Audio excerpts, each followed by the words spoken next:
This is Monkey World, the largest ape and monkey rescue centre on the planet. With every animal comes a story. Some funny, some shocking. Dramas great and small. Today on Monkey Life, toddler chimpanzee Brian recovers from his 5,000-mile journey from Mexico.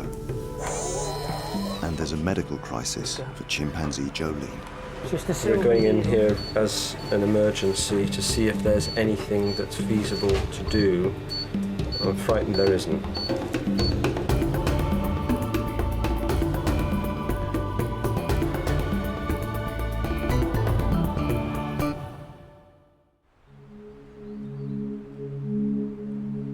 Many of the primates rescued by Monkey World arrive with physical and psychological scars from their previous lives. It's the job of the primate care staff to rehabilitate them, and one of their priorities is settling the animals into family groups. Little boy, say hello. It's early morning and the newest arrival is ready for breakfast. Hello. What you been doing? 3-year-old chimpanzee Brian arrived late last night after a 5,000-mile journey from Mexico. I spent the night to start with next door to him, and he was really calm. A little bit jet-lagged, waking up every couple of hours and investigating everything. But apart from that, he was, he had a good night. Brian was stolen from the wild in West Africa. He was found living in Mexico and confiscated by the authorities. He's still a toddler, so it's hoped that he hadn't suffered too much physical or psychological damage. Sadly, he had most of his teeth pulled out by his owner, but this hasn't affected his happy nature. He's a really nice lad. He's full of character. I mean, you can see he's all over the place. He's not sat in one corner worrying at all. He's just really enjoying himself. Brian seems to love fruit, but he is a bit lazy and only eats it if it's peeled for him. You want a grape?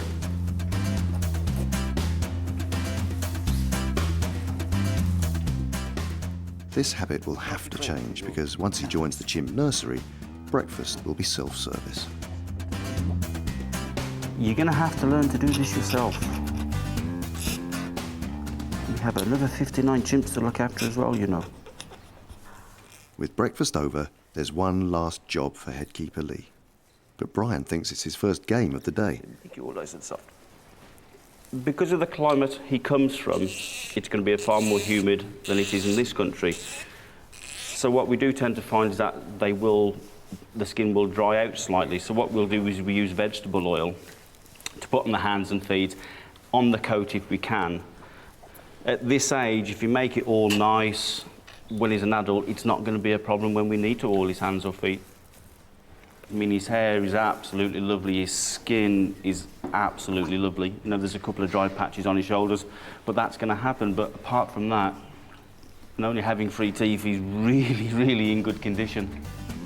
And for Brian, the oil is also the perfect drink to wash down his breakfast.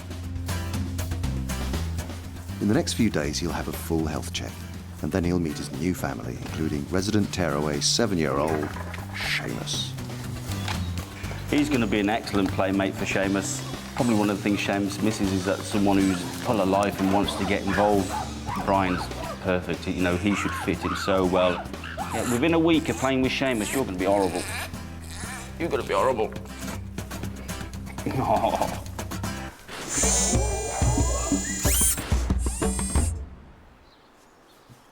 There are 15 different species of primate at Monkey World. They all originate from a variety of habitats, from the forests of Africa to the jungles of South America and Asia. But one thing they all have in common is that they have larger brains than most other animals, which means they need lots to keep them occupied. Their wild cousins forage for food for most of the day, often travelling long distances between feeding sites. So here at the park, the primate care staff always try to find new and interesting ways to encourage the animals to work harder for their food. Today, Paddy's chimpanzee group are getting a puzzle feeder. Wedged in the holes are carrots, apples and peanut butter, perfect for keeping the troop busy. A chimpanzee's primary sense is sight, and it doesn't take long for 17-year-old Chatter to spot the feeders. The others are not far behind. Alpha male Paddy isn't very bright, and it looks like the feeder is a bit too challenging for him, so he's happy to let the females investigate. When food is concerned, it's every chimp for themselves, and a chimp's life would not be the same without some sort of squabble. 26-year-old Grisby soon works out her game plan. She tries to hog as much of the pole as possible. And, as usual, right in the thick of things is the youngest of the bunch. Eddie is 5 years old. She was born at the park and she's the only chimp to be successfully raised by her group from birth.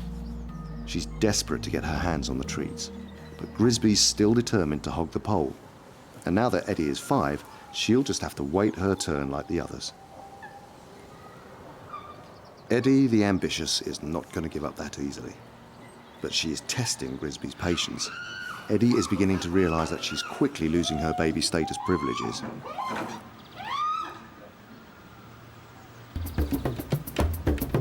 Cheeky Gamba is also getting frustrated with Grisby's control over the feeder. He comes up with a plan to dislodge Grisby, but she's not going anywhere. Even second-in-command Jimmy has to wait patiently for his turn. But when alpha male Paddy decides it's his turn, Grisby reluctantly gives up. Male chimpanzees are larger and heavier than females, weighing 45 to 50 kilograms. But for once, Paddy's size doesn't give him an advantage, and he gives up before it gets embarrassing.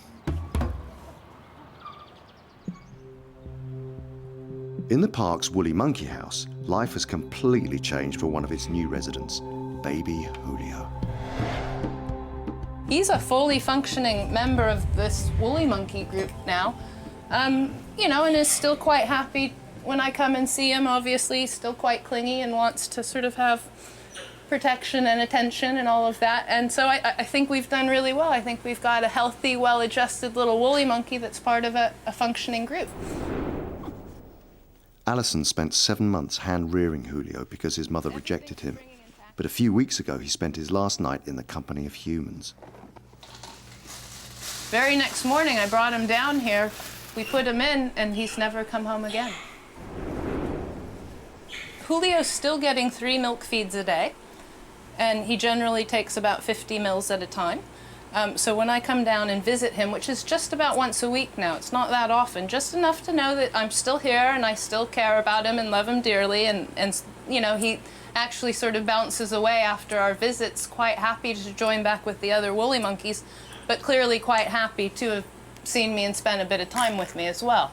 So we sort of have achieved the perfect balance. I mean, I'm quite surprised whether it's that Julio's just a progressive, lovely little monkey, or whether it's that we just got the timings just right on all of his transitions in life. He was young enough that he wasn't still hideously clingy to me, although he was clingy to me, but not too much so that he wasn't prepared to consider other options. And yet he was old enough that he was sort of able to sort of go in with the others and be a relatively happy little camper.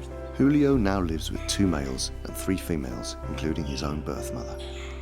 Susie and Lena love playing with him, and even his mom has taken a wee bit of interest in him, not too much. Good boy. Okay, little man. Now, Julio will spend the rest of his life living with the other woolly monkeys, and one day he might even father a baby himself.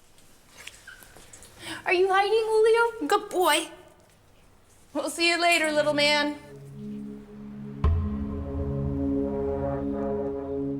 Across the park in Hernania's chimp group, there's a medical emergency with one of the females. Let's go. She's vomiting. She's passing diarrhea, which has become bloody.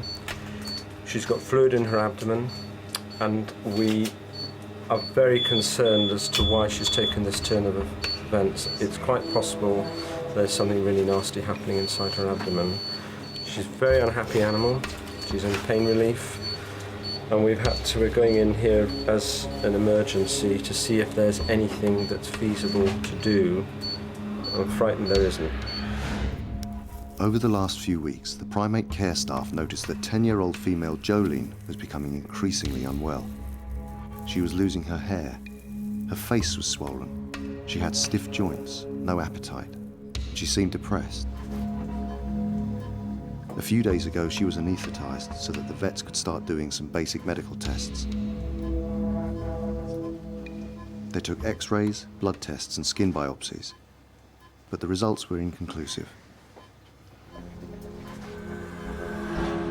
The only option now is to do the exploratory operation. In the medical room at Monkey World, Chimpanzee Jolene is ready for surgery. She's only 10 years old. Still quite young to be so ill. The staff are worried that she may have a tumour.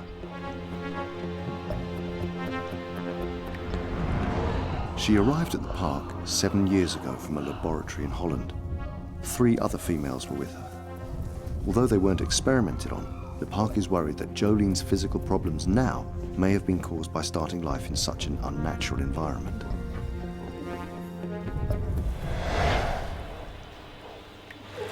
This is weird, Jeremy, because given how she's behaving with the vomiting and everything else, you'd expect to see hugely inflamed guts, which you haven't got.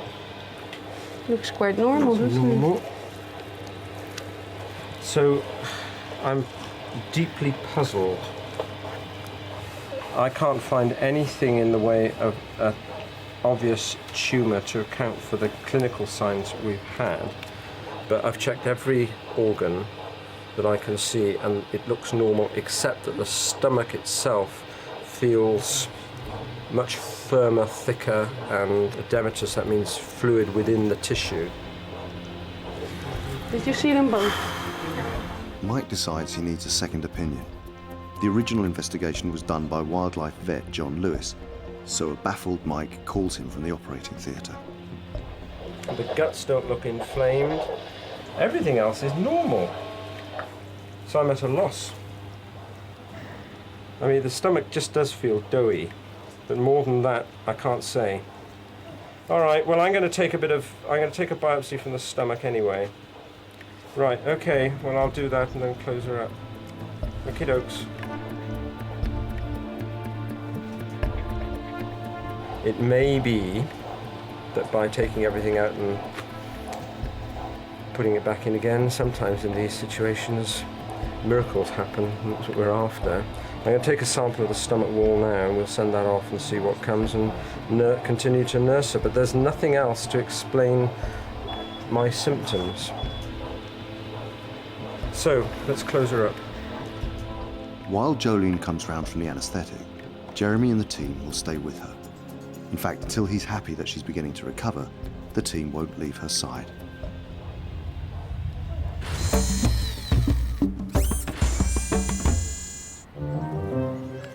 Back with Paddy's group, and the puzzle feeder is still keeping the troop entertained.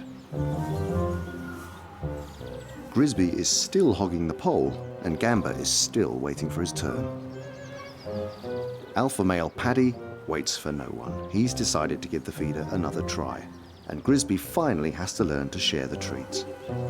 Though it's unlikely simply biting the pole will get Paddy anything more than a mouthful of plastic.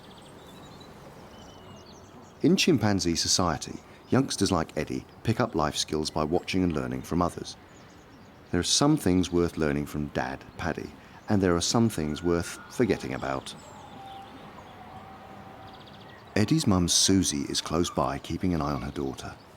But the 5-year-old is still determined to get her share and plucks up enough courage to push her luck again with Grisby.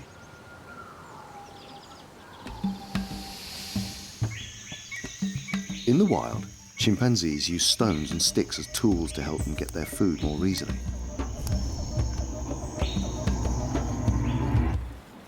At the park, 26-year-old Buster seems to be one step ahead of the group. He's also using a useful tool. Sneaky Mickey has worked out an even better plan. Why do it yourself when Buster can do all the hard work for you? At last, Susie and her daughter Eddie have their turn on the puzzle feeder. Although Eddie is now much more independent, it's reassuring to have Susie close by, and Mum is definitely the best person to learn from.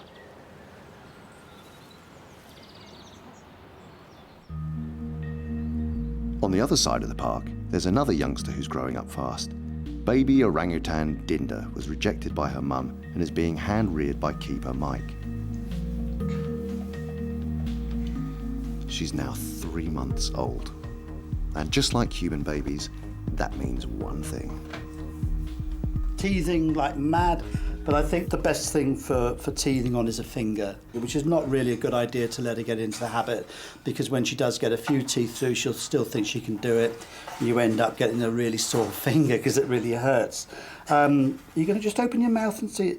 You can just see up to the top, her top gum. There's just 2 little white dots there, which I think are going to be the first tooth teeth that are going to come through.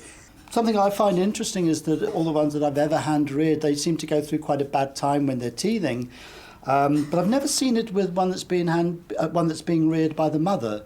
The babies just don't seem to go through that same sort of torment that some of the hand-reared ones can. Now, whether they just don't show it in the same way or what, it just accepts it, I really don't know, but it's most peculiar. As you can see, she's got hold of my little finger now, and she's got it shoved right down the back of her throat, and she's chewing on it like mad. It's not just Dinda's teeth that are developing. Her muscles need to grow too.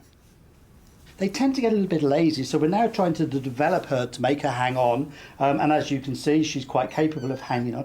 Yeah, what? You're going to be a footballer when you grow up, are you? Huh? Who are you going to play for? Huh? Yeah? Which team? The feet, if you watch that foot, see how it immediately grips hold of my finger. The other one, she's just got curled up.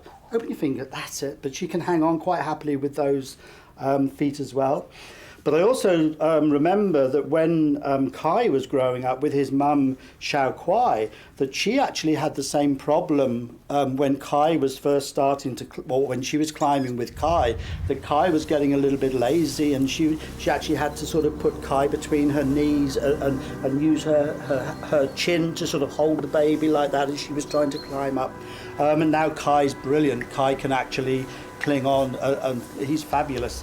So Dinda's going through really the same sort of things. But we're going to make you climb a bit now, aren't we? And we're trying to get her used to going on the back. Can I just have your hand? And just hold on. Because they will actually ride on Mum's back like that. Of course, I haven't got anywhere near as much hair as an orangutan has, so poor Dinda's at a distinct disadvantage. She's got nothing to get hold of except my ears or my earrings, which she's not allowed to touch. But she hasn't quite sussed this one out yet. So the hands haven't really got hold of there. As you see, she's trying to hold on to the hair on my head. I should really have a nice long wig on or something like that for her to hold on to. I can't see what she's doing, but she seems to be quite relaxed up there. Are you doing up there all right, girl? Yeah?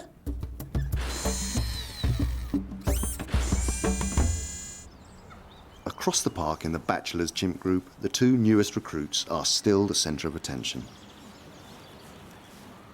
13-year-old Charlie has settled in well since his move from the nursery group, and today he's enjoying some attention from high-ranking Jester.